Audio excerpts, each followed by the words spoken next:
secara pertemanannya unik gitu. Jadi kita ketemunya jarang-jarang sebenarnya. Pertama ketemu 2013. Terus habis itu ketemu lagi 2019, 2018 gitu. Terus ketemu lagi sekarang gitu. Emang pertemanannya gue kurang ajar gitu. Begitu ketemu kalau ada butuhnya. Mas Ronald. Iya. Selamat datang Mas di podcast UMKM. Thank you nih udah undang ya. Kayaknya kurang maju dikit. Ya. Oke. Blocking happy aman? Kita namanya? Aku juga happy gitu bisa sharing-sharing di podcast karena memang tujuan kita juga salah satunya berbagi ya. Iya. Betul. Buat teman-teman semua di industri. Iya, karena nggak semua berbagi itu ada yang gratis toh. Ini mumpung gratis. Biasanya ikut kelasnya bayar. Nanti kita kasih tahu ada acara apa gitu kan. Kalau yang sekarang kita gratis dulu. Kita juga nanti berbayar kok. Gimana Nat? Ya, gimana Pak? Iya, gua kan agak bukan agak lost lah. Kita masih kontak-kontakan lah ya, minimal di WhatsApp masih connect gitu. Tapi mungkin buat yang teman-teman lain nih, boleh ceritain dikit lah. Journey lu dari awal sampai akhirnya sekarang di industri training yang training ini gitu. Jadi awal tuh gua merintis karir itu sempat di Nielsen dulu. Ketemu sama Mas Tri dulu tahun 2013 ya.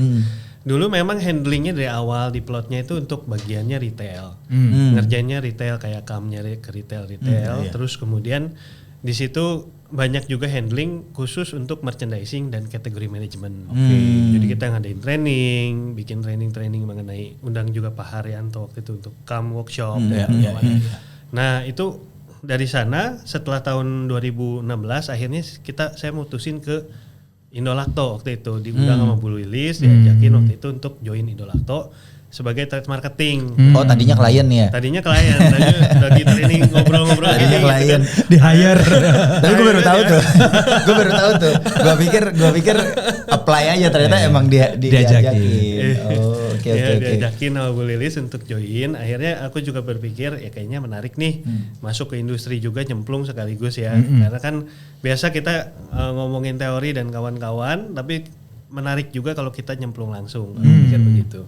Ya udah aku akhirnya masuk joining Indolacto sebagai trade marketing waktu itu untuk modern trade. Nah, setelah berjalan di sana sekitar 3 tahun 2019 akhirnya aku decide pindah lagi ke Perfetti. Itu juga unik Mas karena waktu itu kan memang baru ngupdate CV ya. Kemudian tiba-tiba ada yang kontak WhatsApp gitu. Waktu itu WhatsApp sama HRD-nya. Lagi ada kebutuhan nih untuk trade marketing, dia bilang ya udah akhirnya ngobrol segala macam. Cocok. Nah, akhirnya baru pindah ke cocok waktunya. Cocok waktunya. Segala macamnya cocok. mau semua lah ya. Ya, supportnya juga cocok. Sampai tahun berapa itu di Perfetti? Aku sampai tahun 2024. Oh, jadi, baru 2024, dong. Memang waktu itu kan sambil usaha sebagiannya setengah ya. Jadi ketika di Perfetti itu aku juga sambil sampingan kayak contoh bantu-bantu retail dan kawan-kawan. Tapi ternyata kan memang udah mulai serius nih. Akhirnya aku decide untuk resign juga di per Mei waktu itu. Tapi diminta panjang sampai Desember 2024. Ya. Belum setahun berarti ya cabutnya. Belum setahun. Berarti keputusan cabutnya memang karena udah fokus aja deh gitu ngembangin bisnis sendiri gitu ya. Betul, karena kita waktu di industri itu ngeliatin sebenarnya. Jadi aku tuh ngeliatin ini generasi berikutnya ini kadang-kadang juga ada gap knowledge antara ini benar banget senior, Pak. Iya, ini benar banget. Dan director itu kan ngerti banget mengenai industri, tapi begitu generasi berikutnya tuh yang supervisor, eksekutif, bahkan junior manager itu kita ngeliatin knowledge-nya juga ada gap-gap yang lumayan jauh gitu loh. Makanya saya kedorong waktu itu ngeliatin wah industrinya Indonesia ini luar biasa saya bilang. Industri luar biasa, tapi sayang nih banyak juga yang memang gap knowledge ini mengakibatkan kondisinya tuh dari segi ekonomi dan juga dari segi jualan itu nggak optimal ya kan. Kalau semuanya punya knowledge yang bagus mengenai Catman, for example kan, Catman, terus juga RGM, trade marketing yang bagus dan juga CAM development yang bagus, pasti kita nih ekonomi juga luar biasa. Since kita ekonomi kan based on consumption-nya tinggi sekali. Tinggi, betul. Ya, ekonomi kita kan di drive consumption pasti akhirnya ya saya putusin udah deh kita harus jalan gitu. Berarti spesifik nih sekarang ada niche sendiri atau holistic ngomongin company atau apa gitu? Materinya atau ininya? Materi itu khusus spesifik mengenai sales pertama. Sales development. Karena kita ngeliatin kan kayak kondisi kayak sekarang ya, first half itu kan lumayan ya. Ekonomi lumayan juga ya, growth-nya. Company-company besar itu 13 company kita coba liatin dari datanya kan terbuka tuh, IDX ya, dari idx.co.id. Itu kita liatin, kita tracking selama 3 tahun terakhir. Tahun ini tuh lumayan berat. Maksudnya bukan lumayan Pak, berat banget. Turunnya lumayan gitu, cuma 3% growth, wow luar biasa. Gitu, itu makanya kita lihat dan arahannya kebanyakan ketika kondisi susah itu kalau misalkan memang kita yang belum ada gap knowledge adalah larinya udah kita harus promosi lagi. Kita harus promosi lagi. Promosi. Gimana caranya naikin promosi? Promosi. Profitabilitasnya sampai habis. Berarti fokus di sales. Satu. GT, MT, retail juga. Ya kita sekarang ini fokusnya memang tahun ini akan fokus masih di MT ya. Di MT. Jadi untuk RTM itu belum kita touch lah. Gitu. MT, tapi sales. Masih development, trade marketing sama trade marketing ya dua-duanya. Dan juga satu lagi adalah RGM. RGM dan Catman. Ini udah jalan setahun? Udah jalan setahun. Dan oke banget Mas? Dan oke lah lumayan ya. Ada lah gitu ya. Ada bisa bantu kayak beberapa company juga udah mulai. Ini kerja sendiri apa beberapa orang? Gitu. Jadi kita pasti ya ada tim. Ya kan? Ada tim yang bantuin juga untuk risetnya misalnya. Dan juga ada tim juga yang bantuin untuk manage workshopnya. Sales timnya juga ada di situ. Namanya apa? Loon ya kalau Loon Solution. Ya. LOON ya. LOON. Apa sih Loon tuh apa sih? Kita ngambil dari burung loon. Jadi kalau itu tuh ambil dari burung di Amerika, namanya burung loon. Itu tuh memang sangat-sangat agile menurut kita. Itu burung itu sangat agile, adaptif sekali bisa. Dia bisa hidup di air, dia bisa berenang, ya kan. Dia bisa nyelam juga, nyari makan. Terus ketika kondisi susah, dia bisa pindah area, Mas. Bisa jadi pindah ekspansi, migrasi gitu. Migrasi dia. Jadi dipikirin namanya loh. Namanya filosofinya ada. Filosofis betul dipikirin. Tapi ada juga pebisnis yang penting ada. Yang penting ada. Anyar kemarin. Oh iya, Anyar. Ada juga yang by accident. Tapi ya semuanya namanya nggak ada yang benar, nggak ada yang salah. Semuanya bisa jalan. Jadi berarti fokusnya ke MT. Jadi kalau ada audiens atau teman-teman yang nonton mau ngedevelop MT timnya gitulah ya. Berarti mau kalau kamu udah ngomongin trading term, ngomongin GBP semua, berarti Loon salah satunya gitulah ya. Bisa jadi opsi. Karena kayaknya kan darah segar selama ini kan kita udah banyak banget nih Mas terpapar dengan beberapa lembaga gitu. Loon ini kayaknya salah satu yang baru. Nah, apa sih sebenarnya competitive advantage-nya nih Mas? Yang berbeda gitu. Ini kan jualan lah gitu istilahnya. Iya. Competitive advantage-nya sebenarnya kalau kita ketika kita misalkan mengadakan training ya pastinya satu adalah saya udah fine tune juga semua materialnya based on nyemplungnya itu. Iya, karena jadi udah ngalamin sendiri dan ternyata impact-nya luar biasa bagi company gitu dan juga bagi retail. Itu akhirnya kita fine tune kira-kira mana sih proses-proses dari segi proses pun kita juga fine tuning kira-kira proses yang efisien seperti apa dan efektif ya kan dari kalau kita bilang framework kerja ya. Nah terus kemudian yang kedua juga kita tuh basisnya riset juga salah satunya. Jadi menarik Kiki. Misalnya kita mau ngadain training atau in-house training dengan satu company, biasanya kita juga pelajari industrinya, kita ajak ngobrol juga konsumennya, shoppernya kita ajak ke tempat kita gitu loh untuk kita tanya jawab mengenai apa ya kayak seperti contoh kenapa mereka belanja misalkan air mineral atau karena belanja satu kategori tertentu bumbu masak misalnya apa sih driver dan barrier dengan need states karena itu dasar awal adalah kalau kita mau naikin jualan mau sustainable harus fokusnya kepada shoppernya. Shopper yang belanjanya nih maunya apa? Karena di end kita dengerin retailnya, kita dengerin customer. Tapi ujung tombaknya pasti gimana supaya shoppernya belanja di dalam toko, gitu kan? Supaya kita bisa bisnis kita juga bisa long lasting lah. Iya, jadi sangat menarik. Ada lagi nggak? Ini 2 ini kalau menurutku udah jadi salah satu kompetitif. Satu ya Mas, karena aku juga bergerak di dunia training juga gitu kan. Betul. Satu kalau menurutku praktisi. Tadi kan ngomongin praktisi nggak cuma teori kan. Dan beberapa hal yang sempat aku ada di institusi itu kebanyakan kan hanya teori. Jadi kalau ini langsung nyambung pengalamanku ini kemarin gitu ya Mas ya. Betul. Dan aku ngerjain ini hasilnya ini gitu. Ini lebih tajam akhirnya gitu kan. Betul, karena sebenarnya industri juga membutuhkan success story-nya kan. In reality implementasinya di lapangan tuh kayak apa. Sama challenge-nya juga kan pernah ketemu. Aku ketemunya kayak gini, nanti solusinya gini. Ini cukup dalam tanda kutip agak berbeda nih akhirnya gitu kan. Betul. Terus yang kedua nih Mas, ngomongin riset, nggak banyak loh. Ya, training itu ngasih riset. Sampai sebenarnya bisa ngasih rekomendasi nggak sih sebenarnya nanti di training gitu? Di training pastinya akan jadi brainstorming session. Menarik. Dari sebuah insight yang didapat, brainstormingnya mau seperti apa nih? Biarkanlah kita nih kasihnya panduan, Pak. Jadi kita kasihnya panduan playbooknya, insightnya kayak begini. Tapi at the end setiap company itu mesti crunching their own DNA gitu. Ya kan strateginya mau kayak apa nih gitu. Dengan ada informasi kayak gini, playbooknya seperti ini, mereka mau lakuin apa? Betul. Gitu ya. Ini mungkin aku ngobrol sama teman-teman lagi nih. Hati-hati dalam memilih training. Jangan sampai nanti murah tapi isinya nggak ada apa-apanya. Kadang harus di-assess sih. Betul. Harus benar-benar di-assess even sampai usernya Mas. Kan biasanya kalau yang beberapa yang aku di luar ya. Jadi biasanya yang ngundang itu kan orang learning biasanya. Udah tahu ini ada semua diterima. Tiba-tiba pas training usernya lo kok gini gitu. Jadi memang kalau menurutku ada riset ini kayak jadi sesuatu yang baru sih kayaknya nih. Nah, biasanya kan cuman teorinya kalau ini begini gitu, nggak harus langsung ke produknya, nggak harus ke kompetisinya gitu. Ini menarik sih kalau menurutku. Udah banyak perusahaan yang melakukan itu berarti. Jadi ada beberapa company yang kita juga lakuin project bareng, training bareng, ya kan. Udah ada ya multinational maupun national company. Ya salah satunya ya kita mungkin saya open juga ya, misalkan saya contoh di vitamin ada satu company besar juga yang kita lagi kerjain gitu loh. Terus juga di first aid product juga ada new entry yang udah masuk dan juga cukup agresif ya kan.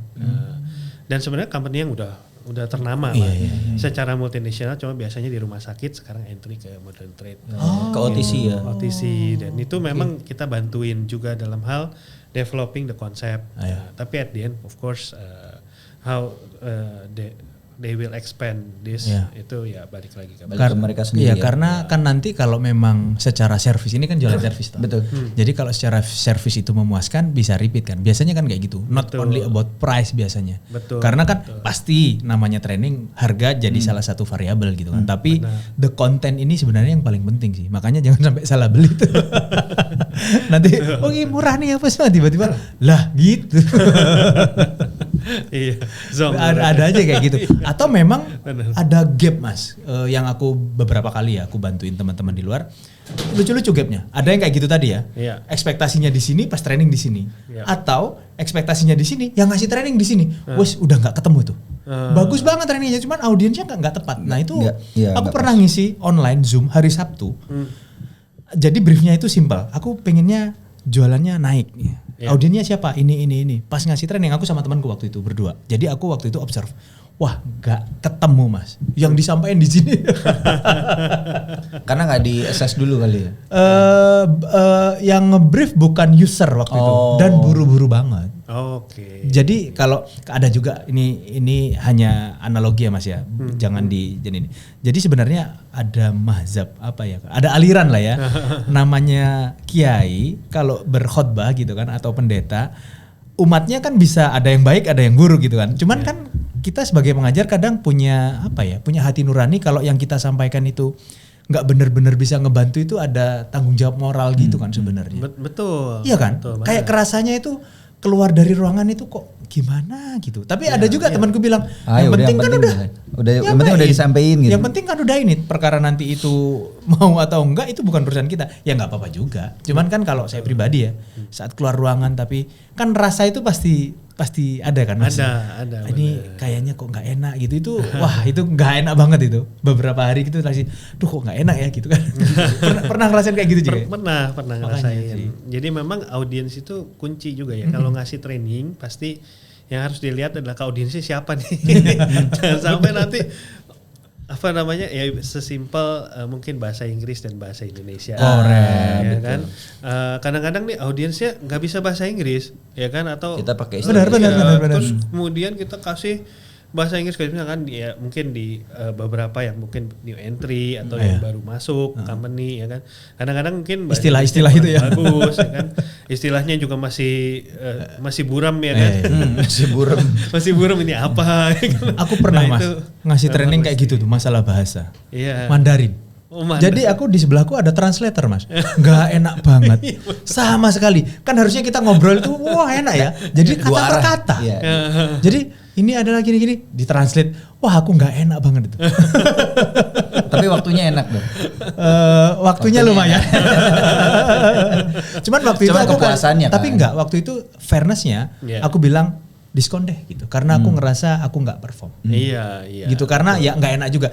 Kalau dibilang gratis nggak mungkin lah. Aku juga udah invest waktu bikin materi nggak mungkin gratis juga. Tapi aku fair lah. Potong aja lah nggak apa-apa lah gitu. Itu. Dan dengan kayak gitu dia respect juga ke kita akhirnya gitu loh. Orang ini mikir juga gitu. Iya. Karena aku dari awal udah ngomong, aku nggak mau dari awal. Cuman karena dipaksain waktu itu. Menarik tuh kayak gitu tuh. Ada translatornya tuh menarik sih. Nggak optimal aja. Gitu. Nggak optimal. Iya kan kalau dia ngomong terus baru disampaikan, baru kita jawab. Jadi waktunya juga pasti kan benar lebih ini ya. Iya, yang udah ada di otak itu kadang bisa ngeblank kan Mas karena nunggu orang. Iya. Ada jeda. Kalau timnya udah yang tim pengajarnya udah banyak. Tim pengajar itu yang untuk trade marketing dan juga untuk kategori manajemen. Ini Mas trade marketing Mas. Iya, Mas Tri ini senior. Iya, makanya kalau jadi kan dibilang seniornya tua gua. Marketing siap dia kayaknya. Ya, so far tuh untuk pengajar trade marketing, terus kategori manajemen, terus juga RGM parts ya, itu paling masih dari aku. Nah terus kemudian pengajar yang kedua itu dari Pak Har ya, dari kita karena memang dia kan specialize di CAM dan aku tahu memang dulu pernah ngadain workshop bareng juga, jadi aku udah tahu juga materialnya tuh seperti apa kira-kira dan juga capability beliau. Kalau masih bisa ke manage sendiri sih, bisa dikantongin sendiri aja. Tapi nanti juga pasti. Tapi nanti akan membesar nggak akan bisa di-manage semua. Pasti. Nggak akan bisa dipegang sendiri. Dan menariknya kan ini very technical Pak. Nggak banyak orang technical yang punya kendaraan sendiri. Betul. Jadi aku kenalkan namanya Krisnamurti tau lah ya, salah satu orang MT yang cukup senior gitu kan. Itu kan technical banget, temen yang ngajak dia itu macam-macam pasti. Gitu. Tapi kalau kayak Mas Ronald nih, wah sadis ini. Udah orang technical punya kendaraan sendiri lagi, wah udah selesai itu udah. Yang lain lewat selesai semua. Tinggal nanti kendaraannya makin gede, penumpangnya ada. Penumpangnya ada dan kita nanti dan kita siap. siap. Tapi ngomong-ngomongin soal tadi ya training yang lu kasih ya gitu, ada sales, trade marketing, kategori sampai RGM gitu. Yang menarik nih si RGM nih, sejujurnya kayaknya nggak banyak company yang punya concern soal RGM sama kategori gitu. Sebentar, kita pengertian RGM-nya sama nggak, revenue growth? Sama. Lu ngelihatnya gimana sih? Apakah memang sama dengan apa yang gua atau kita lihat, atau kenapa lu akhirnya benar-benar ada fokus di situ? Karena setahu gua jarang yang ngomongin RGM. Iya. Betul. Memang di beberapa company bahkan belum ada. Iya. Ya kan lininya sendiri, strukturnya nggak ada. Iya. Ya kan kalau memang udah serius biasanya ada tuh RGM structure sendiri. Ini hal yang baru memang. Dulu tuh semua dihandle sama trade marketing sebenarnya. Benar, trade marketing itu pokoknya semua dipikirin profitability dan kawan-kawannya. Dan memang di beberapa company RGM function ini juga dibantu oleh trade marketing. Betul. Karena pasti kan activity seperti contoh trading terms framework, salah satu pilarnya kan di dalamnya ada trading terms optimization, ya kan. Terus juga selain itu juga ada trade promotion effectiveness, ya kan. Itu pasti akan sangat-sangat relate dengan kita trade marketing, dan di situ sebenarnya dilakukan saat ini, tapi memang belum serius itu biasanya. Mungkin setiap promosi kita kan paling besar apa sih di FMCG, di MT ya, paling besar pasti larinya ke media promosi ya kan. Trading terms digunakan salah satunya media dan promosi ya kan. Pasti. Nah yang besar kan di sana, tapi sayangnya banyak juga company yang memang belum melihat evaluasi secara berkala, which is part itulah di dalam RGM itu diperlukan. Ya betul. Ya, which is dari mulai planning, bikin guidelines-nya ada tuh, dieksekusi, udah gitu eksekusi bubar selesai kan. Tahun depan mau bikin kalender apa lagi, tapi basisnya ketika kita bikin promotion guideline itu apa. Nah evaluasi inilah yang nanti juga salah satunya part RGM yang biasanya dilakukan oleh company trade marketing. Tapi memang ketika RGM secara total itu belum ada, ya dilakukannya oleh function masing-masing. Ada yang sama brand, ada yang sama trade marketing. Kayak produk, misalkan produk pack price architecture, ya kan. Ada yang dikelolanya oleh marketing. Marketing bikin produk kayak gimana dan di feeding sama trade marketing biasanya. Kayaknya yang dicari yang seperti ini dan kawan-kawan ya kan. Ada discussion itu.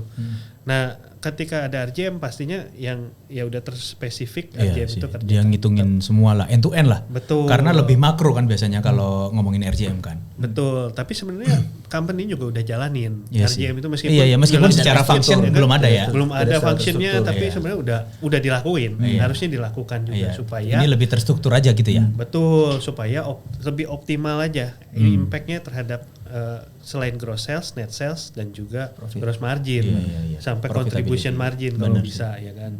Ya, itu yang memang akan impactful Pak, karena banyak juga kendala ketika kita adain bedah detail ternyata banyak sekali low hanging fruitnya Pak. Misalnya pricingnya kemurahan Pak. Di industri naikin price ternyata nggak impact terhadap sales volumenya. Itu kita ngalamin juga. Harganya kemurahan, setelah dilihat competitive landscape-nya, masih ada room. Iya, shopper acceptance-nya ternyata ada room nih. Ya kenapa kita harus kasih harga yang murah? Benar. Di situ. Nah, akhirnya kita naikin harga dan impact-nya Pak secara quantity kita pernah lakukan ya. Secara quantity nggak ngefek, malah naik terus dia. Jadi salesnya dapat, ininya juga dapat. Pricingnya nggak sempat dianalisis tuh. Dibiarin aja gitu ya. Dan kita alamin itu, kita alamin. Padahal secara brand dia naik gitu misalkan ya. Iya, betapa powerfulnya. Jadi kita bilang nggak cuman lagi susah promosi kan sekarang banyak kayak gitu. Gimana nih cara bisa ningkatin ini kan? Udah promosi buy one get one. Kalau salah satu bos gue dulu zaman gue pertama kerja, lu tuh kalau mintanya bogov mulu nggak usah sekolah tinggi-tinggi gitu. Anak gua aja suruh jualan gitu. Tapi masalahnya adalah yang nyuruh bogov kadang-kadang sekarang bos kita sendiri. Karena udah frustasi. Iya, kalau punya produk yang marginnya tinggi sih enak promo terus. Cuman kan sekarang ke pressure Pak. Siapa sih yang nggak bisa bikin produk sekarang, kompetisinya udah banyak. Gila sekarang kan. Betul. Padahal kan kalau di lapangan Pak, di lapangan itu kita liatin distribusinya kurang bagus. Iya, kurang rata gitu ya. Jadi barangnya bagus nih sales per store-nya, tapi distribusinya cuma sedikit. Jangan-jangan ini opportunity, dilihat lagi ya ke arah channel yang mana. Banyak kejadian. Dari yang paling bawah kan kita nggak langsung promosi itu layernya di atas menurut saya. Paling ujung gitu. Setelah semuanya bagus, promosi itu impact-nya akan bagus banget. Gitu. Baru akan naiknya besar sekali. Kalau baseline-nya udah bagus nih. Dan banyak yang kadang-kadang udah promosi kan one time only. Kita lakukan balik lagi. Jarang yang mungkin ada yang bikin baseline baru tapi ya jarang gitu lah gitu ya. Ayo ngaku. Ayo ngaku yang tukang bikin promo. Aku nggak pernah promo. Tahun depannya pressure ya nggak? Iya pasti lah. Baseline-nya udah berubah. Baseline-nya berubah. Udah ada promosi yang besar. Benar sih. Tahun depannya kita harus ngapain nih? Kita kalau nggak dikasih slotnya gimana? Iya, baseline-nya turun. Enggak, nanti perdebatannya adalah soal menentukan baseline. Iya, mau pakai baseline yang mana? Enggak bisa, ini promonya dikeluarin dulu. Tapi aku waktu itu sempat ada training ya, menentukan baseline itu jadi menarik karena variabel budget ditarik semua sehingga baseline aslinya berapa. Iya. Sebenarnya kalau mau fair kan kayak gitu kan. Iya. Jadi semua promo saya itu di promo keluarin semua. Ini keluarin. real baseline-nya berapa sih sebenarnya? Itu kan sebenarnya. Betul. Cuman kan perusahaan nggak kayak gitu ya Pak. Lu udah dikunci angkanya segini, tahun depan ya minimum segini. Iyalah. Iya. Kalau aku jadi bos ya nggak mau tahu lah. Gitu. Karena dianggap itu udah sebagai baseline kan. Jadi dianggap sebagai baseline. Berarti kalau ngomongin kayak balik lagi ya ke RGM tadi, event yang sudah punya RGM or yang masih belum, jadi training ini sebenarnya pas juga gitu kan. Pas. Karena RGM pun mungkin bisa bantu mikirin ada hal yang mungkin nggak dilihat. Karena biasanya kalau udah di dalam itu kan udah kayak kacamata kuda ya. Betul. Jadi kayak fungsinya kayak Lun ini di luar bisa ngeliatin karena dia kayak apa ya, bebas aja ngeliatnya gitu kan. Oh ternyata, tapi benar sih. Kalau udah di dalam kadang kita agak lemah ngeliatin hal-hal yang karena kita kadang-kadang sibuk dengan memang diakui ketika udah di dalam itu bener yang kata Mas Riaso bilang, sibuk banyak banget yang harus diurusin ya kan. Kamu administratif. Wah, kalau apalagi ya, Mas. Aku KAM sekarang ya. Gila itu. Administrasi itu ya. Lu pernah jadi KAM bukan ya? Aku dulu cuman action KAM ya. Tapi udah ngalamin itu. Banyak yang harus urusin. Akunnya mau gede, mau akun kecil. Sama. Administrasinya sama. Iya. Kadang ya begitu, kita milih prioritas akhirnya yang gede duluan kan pasti. Yang ini kececer mau nggak mau kan. Mau nggak mau kayak gitu. Nggak bisa dihindari juga gitu sih. Betul. Terus trade marketing juga kebanyakan ya ngurusinnya, banyak perkaranya kan ya. Ketika kita bilang di company cycle-nya tuh banyak, ada yang long range planning, nanti berapa lama budgeting, nggak berhenti. Oh iya, nggak ada berhentinya Pak. Nggak ada berhenti kan, budgeting, abis itu LI ya kan, ada lagi apa lagi, banyak banget. Country plan kadang-kadang kan, mesti kita big develop ya, beberapa company kan memang sangat concern ke sana. Jadi waktunya habis gitu, memang untuk developing team. Inilah salah satu alasan kenapa sebenarnya second layer itu kadang-kadang atau yang udah generasi berikutnya ini terbengkalai. Kenapa? Karena dengan rutinitasnya banyak sekali kesibukannya. Leader tuh banyak banget. Betul. Meeting tiap hari udah bisa jadi gitu kan. Belum laporan tiap bulan itu kan harus laporan tuh ke weekly report, monthly report, weekly report banyak banget. Iya sih. Gitu. Untuk ngajarin itu kadang-kadang memang butuh third party di situ. Benar sih. Karena apa? Karena kita udah sibuk masing-masing gitu. Tergantung ya kalau dapat atasan yang memang nyiapin waktu, memang concern ke sana akan berbeda ya bagusnya. Jadi memang tergantung atasan kadang-kadang, tergantung atasan dan tergantung company. Ya kalau saya masuk ke company yang bagus yang concern sama edukasi development people ya ada nih. Edukasinya tersampaikan. Atau atasan yang memang sangat concern sama anak buahnya, timnya untuk bisa maju, bisa nih. Tapi masalahnya berapa banyak? Mungkin ada yang pengen tapi nggak bisa juga, ada gitu loh. Gitu. Mungkin aku nge-highlight dikit mengenai investasi karyawan leher ke atas itu kadang nggak dilihatin sebagai investasi yang harus diinvestasi sama perusahaan. Padahal itu bisa jadi kalau ngomong game changer mungkin terlalu ini ya. Somehow pembeda. Iya, jadi pembeda kita di depan MD atau buyer sih. Saat kamnya itu ada isinya atau enggak. Dan itu aku ngalamin banget 3 tahun ini. Saat kita ya meskipun ilmunya, makanya aku pengen abis ini ngomongin kategori manajemen ya.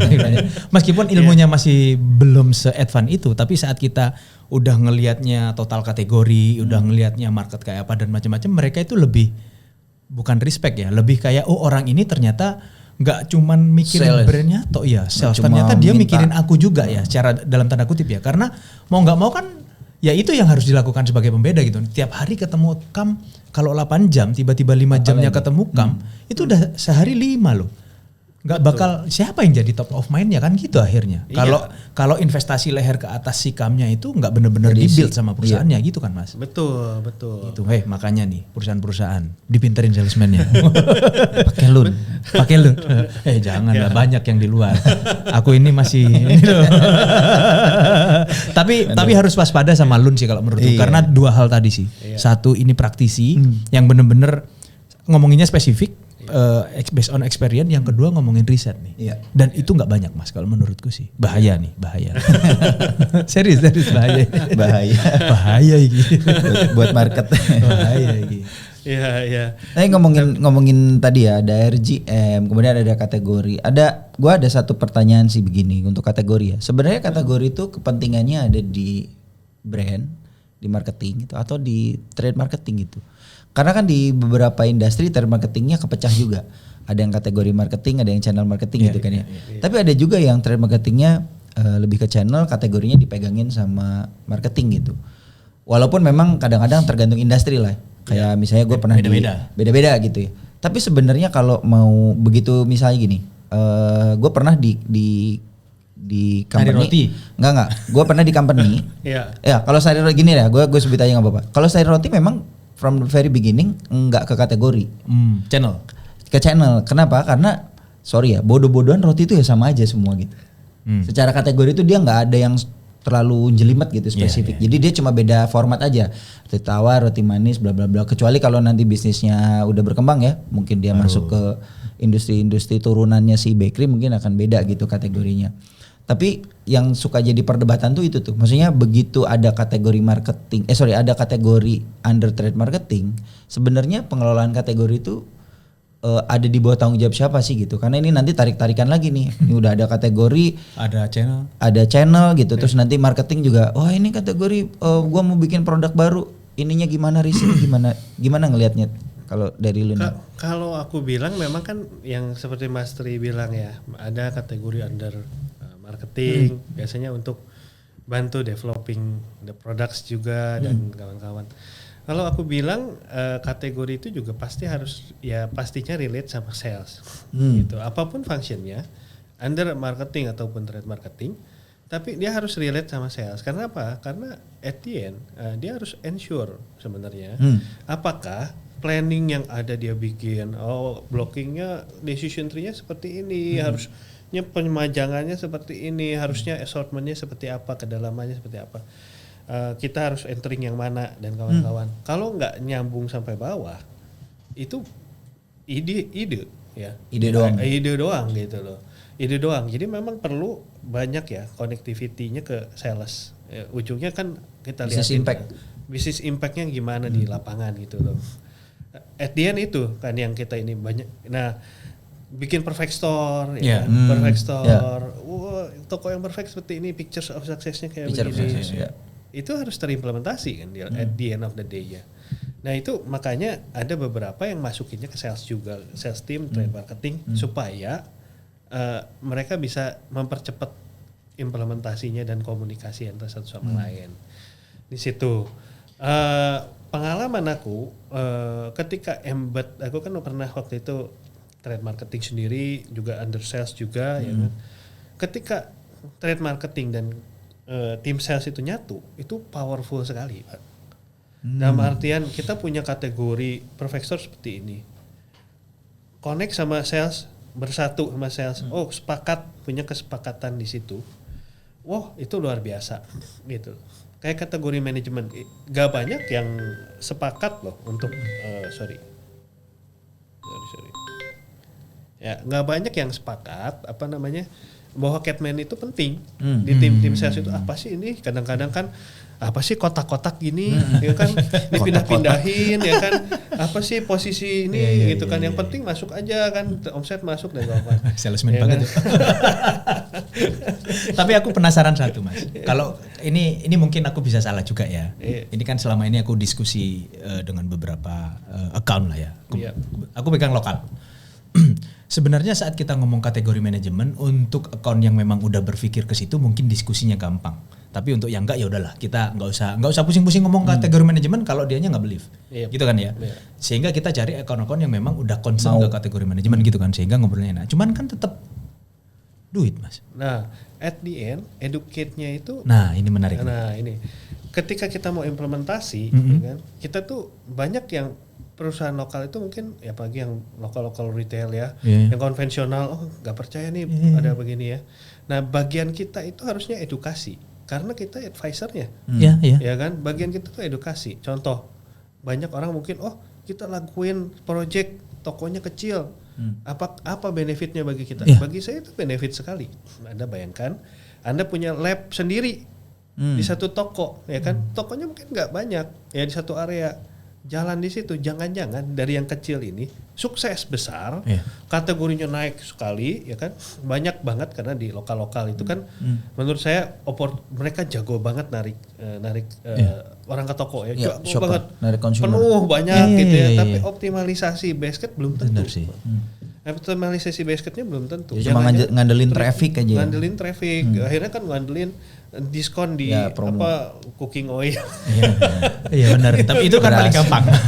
Tapi aku ngelihat yang menarik itu, yang menurutku saat ini salah satu yang kategori di toko yang berjalan bagus itu karena aku cowok itu men's grooming ya. Aku ngeliatin itu dulu waktu zaman apa kan nggak pernah ada tuh kategori itu kan. Betul. Tiba-tiba sekarang ada men's grooming, semua ada di situ ya, mau kurisan, mau minyak rambut dan macam-macam. Aku nanya ke beberapa itu ya memang growth-nya di situ akhirnya, sehingga orang gampang dan gitu. Dan itu kan nggak semua kategori punya luxurious buat bisa nge-create dalam tanda kutip hal-hal seperti itu kan Mas. Betul, dan memang yang harus punya visi Pak, visi dan juga punya expertise itu manufacturer. Karena yang punya visi yang mikir ke situ ya. Harus ada nih men's area ya kan, itu based on vision. Awalnya nggak ada, kita semua pakai sabun cuci muka punya istri. Masih ya. Itu istrinya di situ. Dia pakai apa, aku pakai. Ya, cuma kan ada yang kadang-kadang kan gengsi ya. Nah akhirnya dilihatlah sama manufacturer bahwa ini menarik nih. Segmen pria akhirnya dibikin gitu. Iya, sampai tertranslate ke toko itu kan ada men's grooming kategori itu loh. Itu waktu itu aku nggak tahu mikirnya kok bisa sampai ke situ itu kayak apa diskusinya gitu. Itu kalau nggak salah aku waktu itu trainingnya Mas Krishnamurti tuh waktu itu tuh. Jadi dia cerita tuh waktu itu saat dia menjual ide itu, aku bilang wow, kalau kita semakin bisa memahami kategori manajemen, hasilnya kayak gitu tuh. Betul. Dan itu kayak legacy gitu loh. Sangat ini kan. Betul Pak. Makanya. Dan bisa bayangin Pak, itu dulu saya pernah ngadain di satu toko ya. Itu buat relationship luar biasa. Karena apa? Toko lokal, ada toko lokal yang memang unorganized, kita benerin omsetnya kali 2 Pak. Kategorinya Pak. Bayangin kali 2. Itu mau datang presidirnya mana? Nggak dikasih Pak. Nggak dikasih. Mau kelola ya? Enggak, saya udah sama satu perusahaan ini. Ya kenapa? Karena trust. Karena percaya, oh bener nih. Gitu. Nah dari situ kita bisa bawa ke perusahaan, ide-idenya kan bisa kita punya degree of confidence tinggi ya kan. Karena ketika udah success rate-nya bagus begini, ya udah gas aja. Jangan gas lagi nih, kita ekspansiin ke tempat-tempat lain ya kan, bikin roadmap-nya. Terus juga resource-nya kita build gitu ya. Human resource juga perlu kita build di internal. Jadi jangan pernah ngecilin kategori manajemen karena ini kejadian belum lama ini. Jadi ada salah satu MD, dia sangat concern banget mengenai kategori manajemen. Dia pindah ke bendera yang lain lah, aku nggak mau sebut karena teman-teman semua kan. Dia pindah ke kategori yang lain. As simple as dia cuma nambahin, aku kalau sebutin pasti tahu nanti ya. As simple as dia nambah sesuatu di situ. Wah, dia cuma 5 toko waktu itu. Aku diskusi cukup intens sama dia. Cukup intens waktu itu diskusi, wah challenge dan macam-macam. Dites sama dia, cuma 5 toko itu growth-nya bisa sampai 50%. Di kategori itu loh. Karena dia paham banget kategori manajemen. Jadi aku juga belajar sama orang ini. Ya si Yudi namanya, nggak tahu sekarang di mana ada. Jadi dia itu sekarang benar-benar concern karena dia tahu betul konsumen dia itu sebenarnya occasion-nya apa sih sebenarnya. Sehingga kategori-kategori yang nggak sesuai sama occasion-nya customer-nya dia, ya udah traffic mah tinggi, cuman traffic iya. Adanya produk-produk yang dalam tanda kutip nggak dicari orang, ya udah dikeluarin sama dia, se-ekstrim itu. Dan itu pertaruhan dia kata dia. Betul. Ini aku coba nih katanya. Ternyata sekarang door itu. Gitu sih. Iya, betul Pak. Karena memang ya sepenting itu Pak. Kategori manajemen, bayangin 50% naik Pak. Luar biasa kan. Kita waduh tahun depan gimana kalau udah Pareto account kita jalankan misalnya contoh kategori manajemen dan benar. Seenggaknya kita agak aman ya kan, nggak usah dikejar-kejar harus promosi. Promosi lagi. Promosi kemana nih? Kita bahkan mungkin kalau kita jalanin promo pun lebih efektif. Karena ya kalau ngendain promosi nggak kelihatan barangnya gimana bisa jual. Aku sih masih penasaran. Ya silakan. Karena sangat relate sama kerjaan gitu. Kiar. Silakan loh Pak. Saya lebih santai kerjanya hari ini. Enggak, karena ini cukup. Tapi ada maturity, aku nggak tahu istilahnya ya. Adakah kategori yang sudah mature in term of ngomongin kategori manajemen? Karena kan ada tuh pasti ada kategori yang secara kompetisi cukup dekat lah, ada 2 atau 3 merek yang cukup gede gitu kan, sehingga secara development kategorinya udah mature nih, raknya udah wah macam-macam, udah tampilannya udah macam-macam. Itu ada maturity-nya nggak sih, atau itu akan ada cycle-nya terus? Ya, akan ada cycle-nya terus. Atau memang ya ini akan mentok gitu, ada nggak sih Mas Rona? Sebenarnya kalau bisa dibilang mentok ada Pak, tak ada mentok memang. Jadi kategori manajemen itu kalau secara roadmap ya udah ada 2.0 dan kawan-kawan. Itu lama-lama ketika kita kan sekarang developing ke planogram ataupun merchandising ataupun BSM dan macam-macam assortment itu kan based on cluster ya kan. Cluster lah ya. Nggak mungkin setiap toko tuh beda-beda ya. Betul. Atau setiap tempat beda-beda. Nah, tapi begitu udah mentok kita mulai masuk lebih detail biasanya. Di US itu sampai kan US kan suatu negara yang mature, di mana sebenarnya Catman konsep itu juga dari US awalnya.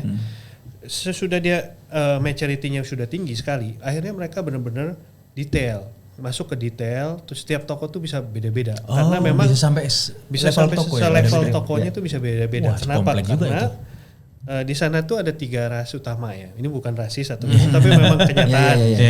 Ada Hispanic dia bilang, terus juga ada kulit hitam dan kulit putih misalnya ya. Ternyata preferensi contoh untuk buat makanan itu beda-beda. Buat bumbu tuh beda sekali dia bilang. Makanya akhirnya di daerah yang Hispanic seperti apa, di daerah ini harus seperti apa. Sebenarnya kita bisa temuin juga hal yang sama itu di salah satu daerah di Indonesia yang bisa saya bilang daerah Bali. Iya, anomali itu kan. Bali itu anomali spesifik. Karena apa? Kadang-kadang ada turis shoppernya dari Asia ya kan, turis dari China, misalnya ada turis dari Australia, ada turis dari mana Europe lagi gitu ya kan, Europe ya kan, itu preferensinya beda-beda. Akibatnya apa? Akibatnya ya satu tempat itu bisa memiliki perbedaan di situ, harusnya seperti itu kalau secara pemikiran ya, visinya ya. Tapi kan memang saat ini tahap satunya aja belum Mas. Tahap satu itu masif dulu deh gitu ya. Pahamin dulu deh gitu ya. Jadi masih kalau dibilang maturity ada, tapi maturity levelnya itu masih di Indonesia seapa gitu loh. Tiap kategori seperti apa. Nah, apakah juga kita sudah mulai tap ke local players gitu. Apakah kita memang hanya fokus di account nasional? Karena banyak banget yang bisa digarap sebenarnya. Setelah saya nyemplung ke dalam, saya ngelihat, widih, ini opportunity Indonesia luar biasa saya bilang. Kenapa? Karena toko-toko ini banyak banget yang satu pemajangannya kacau balau. Ini ngomong NT ya. NT ya. Apalagi aku ngomong lokal tuh. Seru itu Mas. Seru gitu kan. Pemajangannya pokoknya brand by brand, kadang-kadang cuma by brand doang atau hanya ini doang, tapi atau enggak decision tree-nya juga berantakan. Kadang-kadang kalau ngomongin beverage nyampur-nyampur ya kan, pokoknya beverage masukin satu tempat dijual. Masih ketemu ya, masih ketemu kan. Gitu. Aku keliling di daerah-daerah itu masih banyak. Even satu bendera, tokonya tiap tokonya bisa beda-beda. Betul. Tergantung si kepala tokonya juga kadang-kadang. Iya kan? Tapi itu benar kok. Itu benar.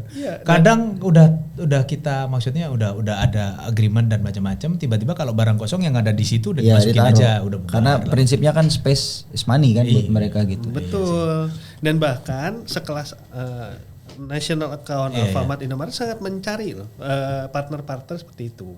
Ketika kita expert di kategori manajemen, mereka mau mendengarkan banyak. Benar Pak itu. Dan even kita misalkan dulu saya kan pernah di confectionery ya. Confectionery kan nggak di candy kan bukan yang kayak jualan skincare ya kan, atau jualan ini besar size-nya ya kan. Mereka sangat concern tuh Pak. Sampai sangat concern. Karena apa? Karena kita ngerti cara treat the category gitu loh. Apa sih yang harus di drive lagi dan terbukti. Setelah sekian lama terbukti terbalik, nanti akibatnya nanti terakhir adalah mereka akan bertanya, "Pak, saya lagi pengen buka konsep seperti ini." Nah, itu perbedaannya ya. Nanti begitu maturity Catman kita bagus di company, kira-kira advice-nya kayak apa? Nanti mereka cari advice. Datang. Jadi understanding-nya dulu yang di-build ya? Betul. Dan ketika ada satu contoh ya di satu retail yang pernah saya handle waktu itu.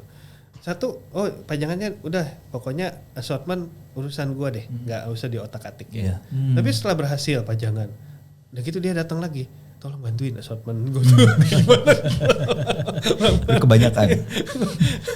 Ya kan? Karena jangan-jangan ya toko-toko juga assortment nggak standar. Ya. Iyalah kalau itu iyalah. Iya, apalagi yang lokal lah ya. Yang lokal udah macam-macam. Dia dapat tanah di sini dibangun gede, dapat di sana kecil, wah udah tuh. Iya, itu makanya aku bilang kalau dibilang Indonesia ekonominya maturity-nya udah mentok belum lah. Masih jauh retail, masih ada banyak OS Pak di lapangan. Oke, kalau itu benar. Masih OS di lapangan, pajangannya juga masih berantakan karena shopper juga. Akhirnya apa yang dilakukan ketika mereka nggak nemui barang, akhirnya apa delay purchase, ya kan? Consumption terhambat, ya kan? Delay purchase atau mereka ganti toko. Kalau ganti toko suffering, ya kan? Toko-toko itu akan suffering. Tapi kalau delay purchase semuanya suffering Pak. Nggak ada yang dapat untungnya, ya kan? Di situ. Nah itu yang memang bisa digarap. Kenapa? Makanya aku bilang fokusnya company kami adalah gimana bantuin secara capability building bagi perusahaan-perusahaan di Indonesia itu supaya bisa building baseline. Baseline lagi yang peningkatan baseline. Ada banyak pertanyaan bahkan dari company besar ya. Bertanya apa sih? Kenapa saya harus fokus sama Catman? Kenapa nggak promosi? Ya, aku bilang tadi seperti yang aku jelasin. Promosi satu swing naik gitu kan. Kalau ketika kita fokusin kategori development itu baseline. Ngomonginnya baseline naik. Iya, baseline naik sih. Kehidupan akan jadi lebih tenang, ya kan? Di company. Walaupun nggak bakalan tenang-tenang banget sih. Nggak bakalan tenang-tenang banget. Tapi setidaknya udah ada base yang kejaga. Ya, udah naik, pasti lebih naik lagi. Gimana caranya? tapi kan at least sudah ada ini ya, ada kita punya senjata gitu loh. Bagi buat teman-teman juga kadang Q4 mungkin banyak bahas DBP ya kan? Di Q4 ini juga biasanya aku tuh kalau di company berbenah tuh waktunya di Q4 nih. Berbenah ya kan? Berbenah semua distribusi liatin lagi, diulang lagi, lihat lagi. Supaya apa? Kita bisa building the baseline, start well. Ini teman-teman yang sekarang produknya kontribusinya gede di MT ini harus kenal sama Mas Rohan. Serius. Iya. Serius. Karena kan banyak by accident beberapa perusahaan baru di Indonesia itu kan gede karena viralitas dan macam-macam. Viralitas is one thing kan. Tapi untuk sustainability-nya itu kan butuh hal-hal yang detail kayak gini kan. Betul. Gitu Most kan? welcome. Siapa kontak aja. Nanti tak kasih itu ini LinkedIn-nya tak kasih. Di kontak lewat LinkedIn, HP. Tapi kalau ngeliatin sekarang kan training sama consulting akhirnya. Itu kan dua pekerjaan yang melelahkan. Kutubnya beda banget tuh. Jadi ngakalinya gimana tuh Mas? Ngajar sama consulting, ada timnya juga berarti? Jadi kalau ngajar itu memang kan karena ya ini yang penting kan udah ada silabusnya, kan, gitu. Frameworknya sudah ada ya. Kecuali in-house ya pasti kan. Kalau in-house pasti butuh custom ya. Crunching, tapi kan at least frame-nya udah ada dan pengalaman yang kita sharingkan kan. Sharingkan juga pengalamannya dan kawan-kawan. Which is itu biasanya ngalir aja. Waktu ngajar kita jelasin gitu loh. Nah, kalau consulting itu yang memang banyak banyak makan waktu lah. Ya. Memang banyak makan waktu. Itu udah pasti fokus kan kalau situ kan. Udah pasti fokus dan di situ juga makanya kita harus ada resources di situ. Memang ada project manajernya.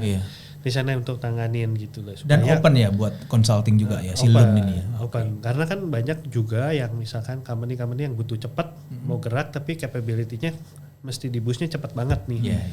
Segera dibentuk misalkan decision tree dan kawan-kawannya. Pendukungnya itu mesti dibentuk, selling story-nya mesti dibentuk, ya akhirnya kita bantuin di sana. Gitu. Satu lagi dari saya nanti sampean yang. Enggak, aku lebih santai lebih enak. Ada dua lah ya. Yang pertama ngomongin kategori manajemen ini pasti ada fasenya ya, mulai dari fundamental, medium sampai advance gitu. Itu ada kayak gitunya juga pasti ya. Ada. Enggak langsung satu paket langsung yang itu enggak ya. Pasti mulai dari fundamental dulu gitu ya. Betul. Nah, pertanyaan yang kedua nyambung akhirnya. Kapan sih sebenarnya perusahaan butuh kategori manajemen? If misalkan dia perusahaan baru butuh nafas untuk muterin bisnisnya gitu kan. Boro-boro mikirin kategori manajemen gitu loh. Yang penting jualan dulu gitu. Dulu. Iya, itu gimana tuh ngakalinnya tuh Mas? Pertama pasti ngakalinnya kalau masih kan baru masuk ya, pasti kan fokusnya product development sampai diterima sama shopper ya. Iya. Tapi waktu sudah masuk, mesti mulai mikirin juga karena kategori manajemen itu pada dasarnya akan sangat membantu. Bukan cuman masalah gimana gedein salesnya di ini, tapi develop produk apa nih sekarang yang lagi laku gitu-gitu, yang lagi tren. Yeah. Itu juga kan salah satu dasarnya kan ngelihat juga kategori trennya kan. Mau masuk di mana nih gitu. Yeah. Berapa pricing yang ada di pasaran ya kan. Competitive landscape-nya kayak apa. Memang belum sampai panjangan yang ideal kayak apa ya kan. Tapi itu udah salah satu bagian assessment kan. Kalau kita kan ada runutannya itu, kategori assessment itu ya salah satunya checking mana sih tren yang lagi naik di kategori itu ya kan. Shopper behaviornya seperti apa, gimana cara mereka belanja. Pasti kalau seorang entrepreneur ataupun entering new kategori dengan knowledge itu udah ada, akan enak. Berarti treatmentnya harus seperti apa. Apakah misalkan contoh perlu nggak SPG misalnya contoh ya kan salah satu pilar output dari Catman salah satunya juga people. 5P-nya kan people. Gitu. People kan beberapa company memang sangat butuh, Pak.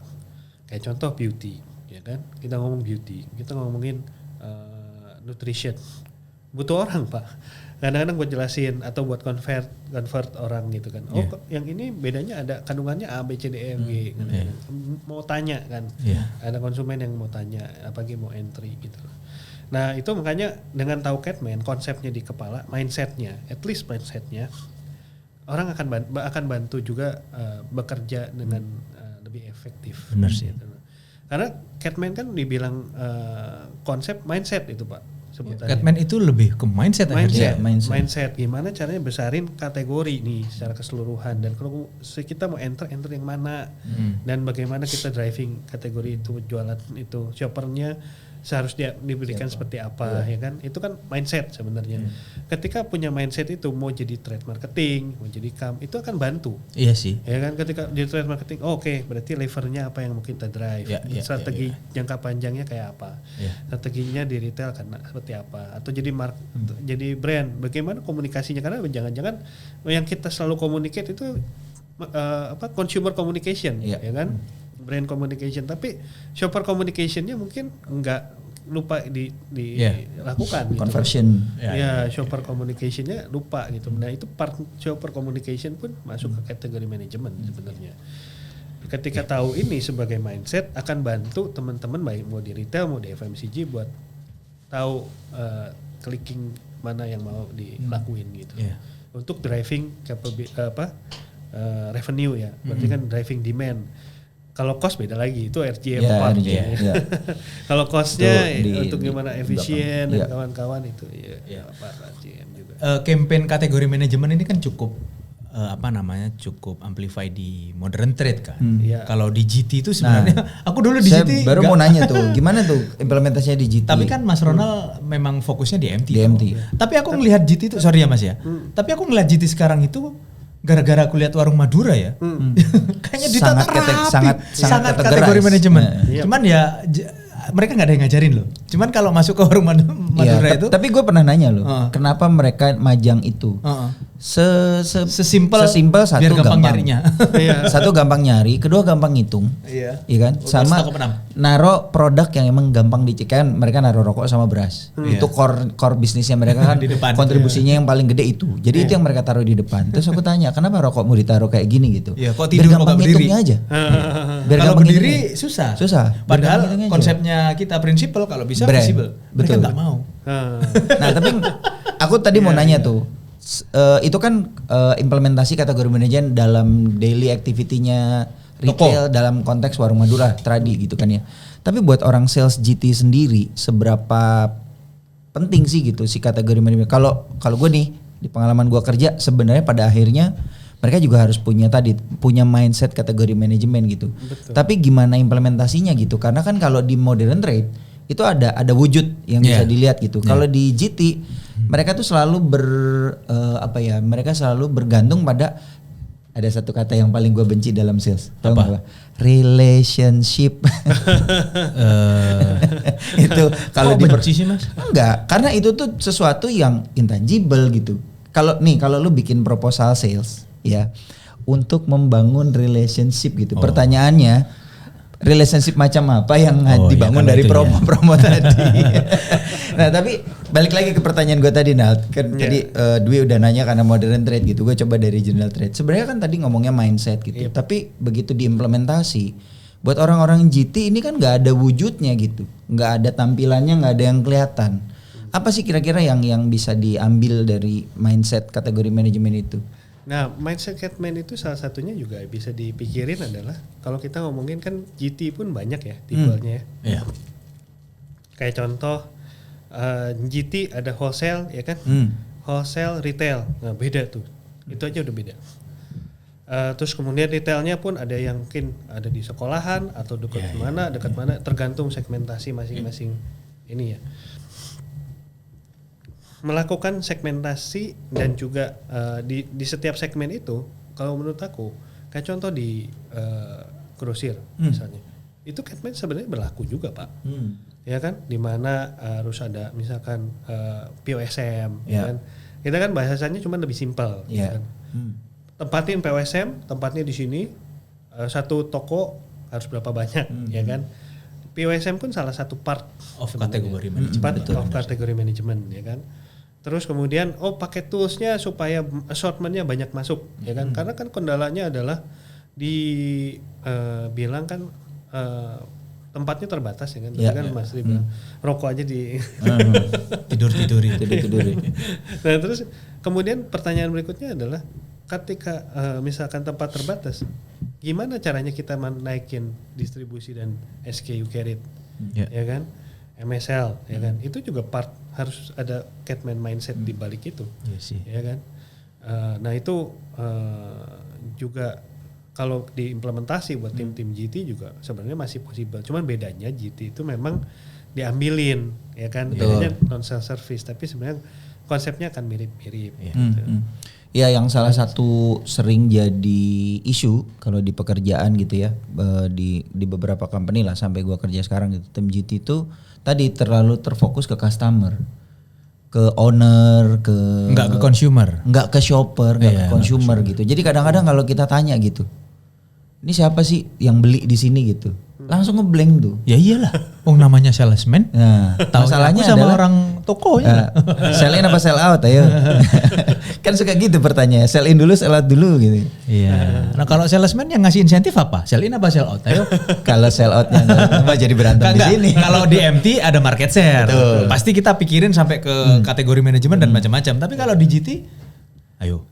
Ya market share dipikirin juga sih. Pikirin. Cuma memang bahasanya nanti tuh bakal harus lebih simpel jauh. Iya sih, jauh lebih simpel. Kita yang di atas ngerti nih Catman, tapi begitu ke bawah disimplify. So buat translationnya mungkin. Translationnya dan biasanya kan kalau operation itu satu instruksi ya. Ya kan betul. Satu instruksi. Jadi dia ya, ini kayak tentara gitu ya. Betul. Pokoknya dengerin atasan gua ngomong apa, gitu yang dijalanin gitu kan. Yang benar kan kayak gitu kan. Kalau melenceng kemana-mana ya itu beda ya. Minimal dikunci ASM-nya dulu nih. Iya. Jadi di company itu yang pasti punya Catman mindset pastinya dari atasnya yang di atas dulu gitu loh, dari atas baru mungkin kalau level salesman execute dulu deh ngerasain gitu. Ya. Tapi NSM, RSM itu wajib menurutku. Kenapa? Supaya mereka juga tahu meskipun mereka misalkan dapat direction, trade marketing kasih direction seperti ini atau enggak ada program trade marketing dan atau trade marketing seperti ini, tapi at least mereka juga bisa ngasih input dan juga ketika ngedrive itu juga lebih ngedrive tim tuh akan lebih terpercaya lah ya. Betul. Mereka lebih percaya, iya benar ini konsepnya bisa naikin jualan nih. Jadi mereka juga ngedrive-nya lebih serius di situ. Ya salah satunya mungkin di drive-nya sih kalau pengalamanku akhirnya kalau ke teman-teman GT by project sih. By project, karena buat teman-teman di sales itu kan kayak tadi tuh. Insentifku dapat dari mana tuh? Makanya kan mereka seeing is believing gitu kan ya.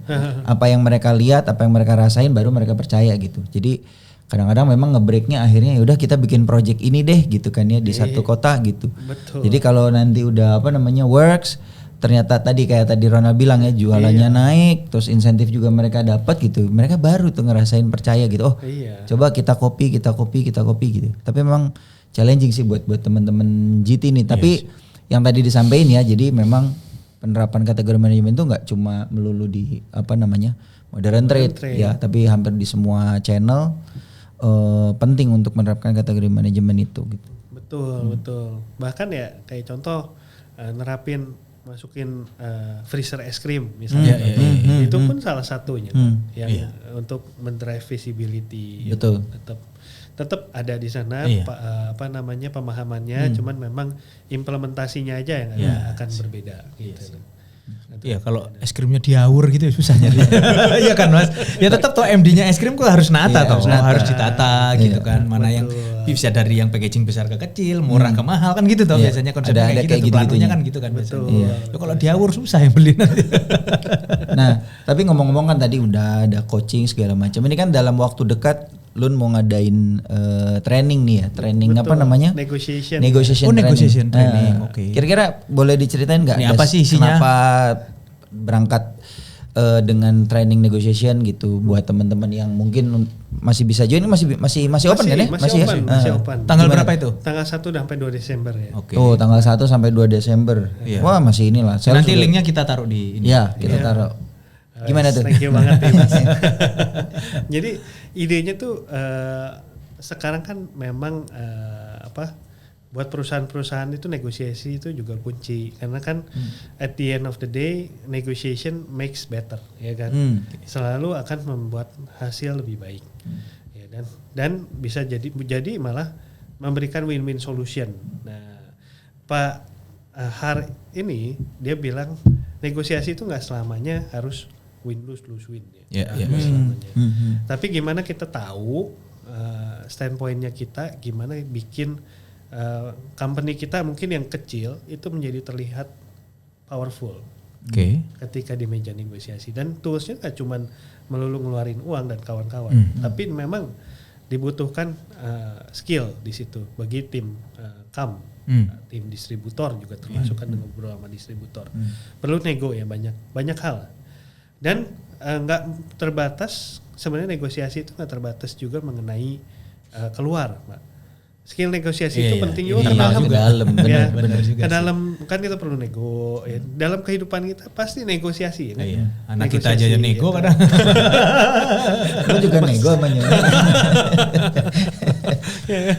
Pasti ada negosiasi ya kan. Nah, negosiasi itu jadi kita liatin. Ya jangan sampai juga kita liatin tim sales juga ketika mendapatkan tekanan misalnya mereka juga jadi mundur dan atau cuman nyampein doang ya kan. Beberapa kan ini minta begini nih gimana gitu, cuman udah gitu selesai gitu. Forward messenger. Forward messenger ya kan, kita juga ngeliatin pass on manager. Ya. Nah, itu yang kita liatin memang perlu ada pembekalan sebagai tim sales itu ketika berhadapan dengan customer seperti apa sih, dan ketika pastinya akan berguna juga ketika dapat sama internal, karena ya ekspektasi juga harus di manage ya ke internal ya. Pasti yang tadi Mas Tri bilang nggak selamanya naik baseline juga bagus ya kan. Membuat hidup kita lebih santai kan. Tapi ya pasti kita kan bisa juga menyampaikan misalkan ke manajemen juga how to manage ekspektasi gitu-gitu. Nah, itu juga menjadi hal yang penting bagi kehidupan. Ya. Target audiennya siapa sih yang harus join ini gitu? Tim sales terutama tim sales baik yang berhadapan dengan distributor ataupun dengan account. Account kita sangat-sangat suggest yang berhadapan dengan account. Lah ya, kayak gitu ya. Karena kalau dibilang harus perusahaan besar yang punya ini, justru menurutku perusahaan kecil ini penting banget punya skill negosiasi ini, karena harus sangat kreatif. Perusahaan besar juga harus kreatif. Cuma kadang-kadang kan karena udah besar, punya funding, akhirnya ya udah nggak mau, ya udah gue juga nggak mau, ya kan udah der, nggak ada titik tengah gitu kan, gitu kan. Cuman kalau perusahaan kecil kan harus lebih lebih agile. Gitu kan, lebih kokoh gitu. Perusahaan besar kalau punya agility yang tinggi dan kekokohan yang tinggi pasti akan semakin baik gitu outcomes-nya ya. Gitu. Jadi bagi bisnis pasti dibutuhkan hal itu, dan kita liatin memang beberapa mungkin bisa bantu teman-teman KAM yang levelnya mungkin manajer, ya kan? Kalau GK mungkin udah ngerti ya, atau NKAM udah ngerti. Tapi yang key account manager ini kita suggest gitu loh. Ini full day training 2 hari ya? Ya betul. Full day training 2 hari. Jadi ini buat perusahaan-perusahaan nih udah mau tahun depan yang mau nego trading teman. Ya, itu juga pemikiran kita. Iya lah, udah pas kan. Iya, secara timing itu pemikiran kita. Pas. Makanya ditaruh ini. Yo, kadang dealnya bisa hampir akhir tahun. Tapi memang ini aku pengalaman juga sih Mas. Kalau kita nggak memulai early memang tough sih. Iya. Sampai kadang ditahan sampai setengah tahun, sampai kuartal 3 ada aja yang kayak gitu. Ada sampai kuartal 4. Ya kalau aku udah kuartal 4 kayak kemarin udah yang tahun lalu aja. Samain gitu. kan? Ya, samain aja. Ngapain lagi udah kuartal 4 kok gitu. Iya. Tapi momentumnya pas sih karena ya kita lagi nyusun budget biasanya kan, nyusun macam-macam lah sekarang nih. Betul. Sehingga saat kita udah punya udah punya pelurunya, bagaimana tinggal jualan dan negosiasinya gitu ya. Betul. Jadi yang kita sajikan tuh playbooknya. Betul. Guidance-nya itu apa? Karena memang playbook yang dibutuhkan gitu. Dan menarik nih. From conflict to collaboration. Jadi ininya tematiknya from conflict to collaboration. From conflict to collaboration. Wah, menarik ya. Menarik. Beliau itu ya mungkin secara background memang mengalami hal itu. Jadi dia ngalamin di mana situasi konflik mungkin ada kebutuhan ya additional margin dan kawan-kawan, tapi dia bisa jadikan itu kolaborasi. Itu kolaborasi yang baik. Waktu itu di Mustika Ratu ya. Dia pernah juga di Mustika Ratu, dia sempat jadi akhirnya dia punya kelebihan tapi bukan dari segi funding. Nanti mungkin biar ada cerita nanti ya. Nantilah. Makanya harus ikut. Harus ikut. Dan dia akhirnya berhasil nyiptain competitive advantage baru. Jadi ketika orang mau ngadain sesuatu event, nyarinya ke beliau. Iya. Ya. Gitu Mas Tewe. Menarik sih ini. Menarik. Jadi menarik. Panjang ini kalau diterusin. Iya, bisa seharian. Ya aku mau nanya yang lebih detail lagi nanti aja lah. Join aja lah gitu. Nanti tak kasih linknya gitu ya. Iya, betul. Nanti kita taruh linknya. Anyway udah berapa nih? 40 menit ya? Lebih. Mas, udah berapa menit kita nih? 1. Ya Allah. Oh 1 jam, nggak berasa ya? Iya berasa. Kalau ngobrolnya ini enak. Kalau ngobrolnya menarik enak. Oke Mas Ronald, thank you. Nanti kayaknya aku bulan depan bakal ketemu lagi di momen yang lain.